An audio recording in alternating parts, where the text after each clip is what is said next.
दाखवायचंच आहे ना आपलं, तर अध्यात्मात दाखवूया, देशसेवेत दाखवूया. कितीतरी जवान आहेत सीमेवर लढतायत, छाताडावर गोळी घेतायत शत्रूची, त्या पद्धतीने काहीतरी शौर्य करूया. तुम्हाला जर डॅशिंगपणा तुमचा दाखवायचाच आहे ना, तर जा ना ऑलिम्पिक मध्ये, तिथं पळा.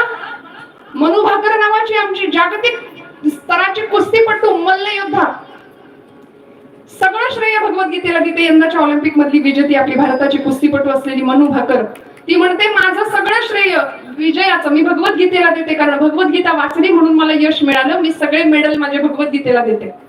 एखाद्या तरुणाने घ्यावं मनावर, नीरज चोप्रा सारखा भालाफेक करायला शिकावं, रायफल शूटिंग शिकावं एखाद्या आमच्या तरुणीने.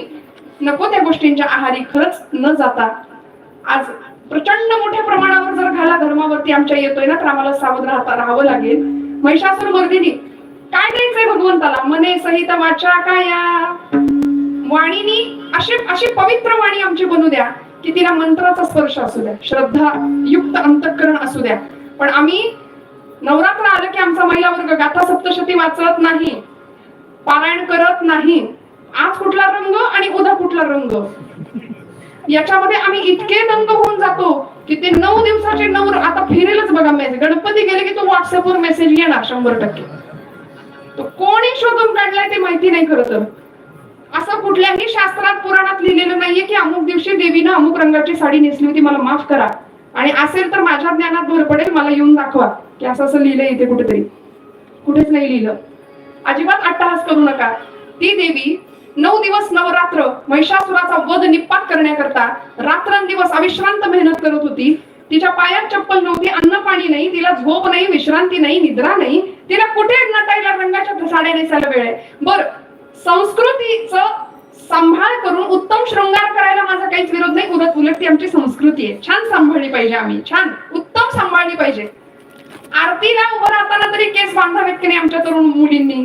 परवा एका पोरीची आरती करताना जळले केस. म्हणलं बाई बांध आता तरी, निदान आरतीला तरी बांधूया. चांगल्या गोष्टींचं आचरण. आमच्या घरातली आजी सांगते, बाई ग कपाळाला काहीतरी लाव, बाई ग केस चांगले बांधून राहा, बाई ग नीट. तिला आम्ही वेड्यात काढतो नाही का, आजी तुला काही कळत नाही. 5 वर्षाची नात म्हणते, सगळे हसतात, म्हणतात आमचं बाळ किती हुशार. 2 वाजवल्या पाहिजेत अशा वेळी घरातल्या मोठ्या माणसांनी की नाही. ती महिषासुर मर्दिनी अशी सुंदर लढते. आणि मग अशा वेळी या नवरात्रीमध्ये गरबा खेळण्यातच आम्ही आमचं सगळं आयुष्य घालवायचं का? गणपती उत्सव चालू आहे, अनेक मंडळांमध्ये स्पर्धा चालतात. काय तर ते लिंबू चमचा घ्यायचा तोंडात, त्याच्यावर लिंबू ठेव. काय पोरांना पराक्रम मिळणार आहे याच्यातून मला सांगा? लिंबू चमचा, संगीत खुर्ची. कधीतरी अथर्व शीर्षाचं पठण घेऊया, कधीतरी स्वसंरक्षण पोरींना शिकवूया. रायफल शूटिंग, लाठी काठी, हे फार गरज आहे बरं का. मी हे का सांगतेय तुम्हाला?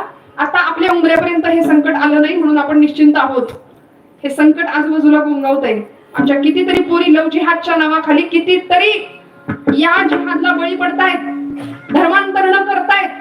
नको त्या अवस्थेला जाऊन देहाचे 35 तुकडे करण्यापर्यंत या लोकांची मजल जाते.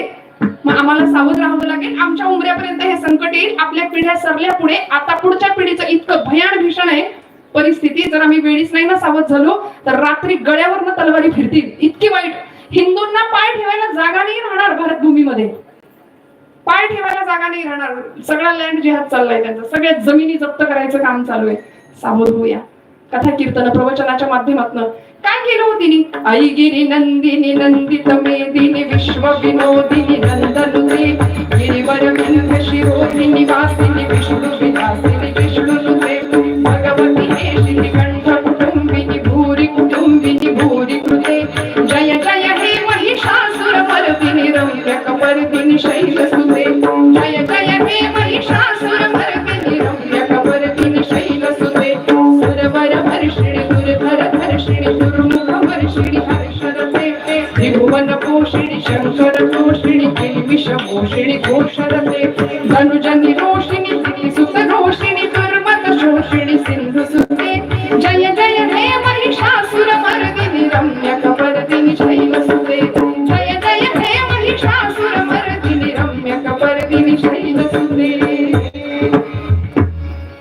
मने सहित वाचा काया अवघी दिले पंढरीराया. तुकोबराय म्हणले आम्ही दिलं त्याला, आमचं मन दिलं त्याला, आमची वाणी दिली. कशी दिली?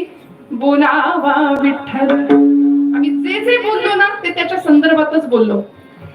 बोलू ऐसे बोलो जेणे